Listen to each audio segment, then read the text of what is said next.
Hello, my name is Pini Sitole from Pegasus Institute, based in South Africa. We do most of our work across sub-Saharan Africa. I'll give a talk on integrated water, energy, food planning.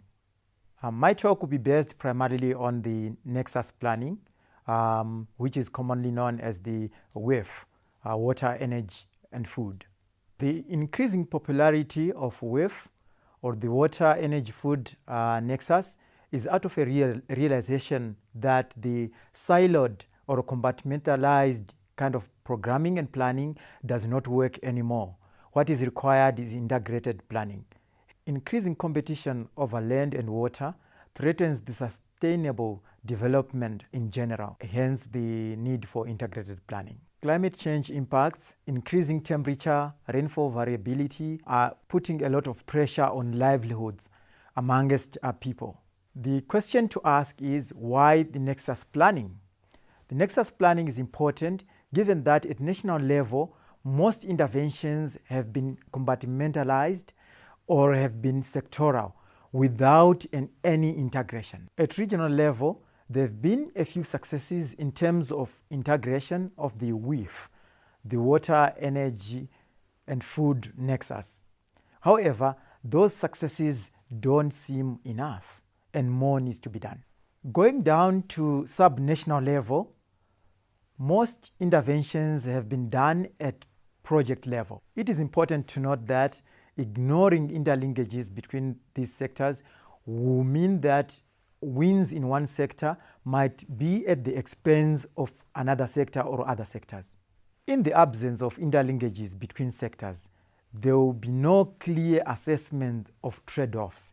For example, food versus biofuels, where you end up having competition. I'll give an example of Kenya. Kenya is a very arid and semi-arid country with variable temperatures and rainfall, leading to competition for resources, particularly water. With climate change, the droughts are earmarked to increase, as well as variable rainfall, where in some places there will be floods, while in other places there will be droughts. In this context, rainfall patterns are becoming increasingly irregular and unreliable. Demands for water, energy, and food are increasing, especially due to pressure from population growth and rising cost of living. Improved water, energy, and food planning can only be realized through the Nexus approach. The Nexus approach promotes integrated planning across sectors. The water, energy, and food nexus is a triad relationship where water is needed to generate energy, and energy is also required for water supply and water conveying.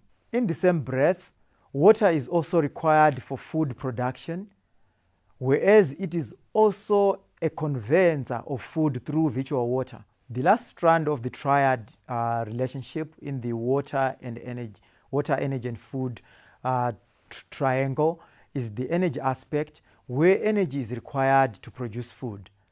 And some food forms are also required to produce energy. The triad relationship or interaction and nexus between and among water, energy, and food does not operate in a vacuum. It operates within a context where there are challenges that are emanating from climate change, there are pressures coming from population growth, and also the need or the urgent need for improving standards of living. So all these dynamics play out within the nexus. That's why the nexus approach is important.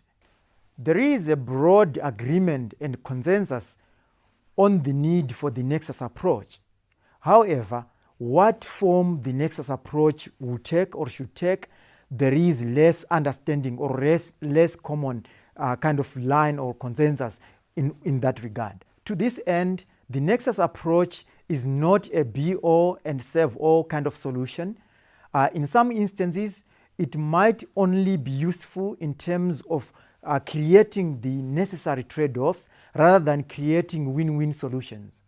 The role of planning to this end is not necessarily to find the right answers, but to create the necessary spaces, relationships, and networks that will allow dialogue and understanding in order to kind of form this kind of integration that will create the nexus as assumed or as planned.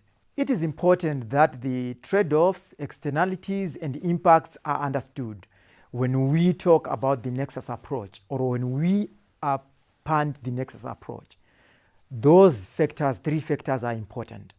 There are 3 basic elements which are key to the nexus approach. These 3 entail creating systems efficiencies as the first one. The second one entails creating the necessary signages, while the third is about trade-offs, creating those opportunities where compromises can be created and accepted as well as being understood. It's a negotiation game. The correct mix or use of the 3 key elements will lead to effective use of financial resources, human resources, and as well as other resources. It will also serve as an entry point to adaptation. The approach to the water, energy, and food nexus depends on the lens of the policymaker, where if we look at the water from the water perspective, the 2 components of energy and food are resources to the system. From the food perspective, water and energy are inputs. Again, if we look at the third strand, the third perspective, if we look at it from the energy perspective, water and food or biofuels are inputs to the resource. Given this context, policy design will be affected by 3 critical things. The first one being the focal area, the second one being the scale of operation, while the third is the data. The data component also comes or is associated with the knowledge base and the level of expertise that are available. There is one lens that is framing these issues and motivators from a political perspective. So in conclusion, it is important for us to underscore key issues or key concluding statements.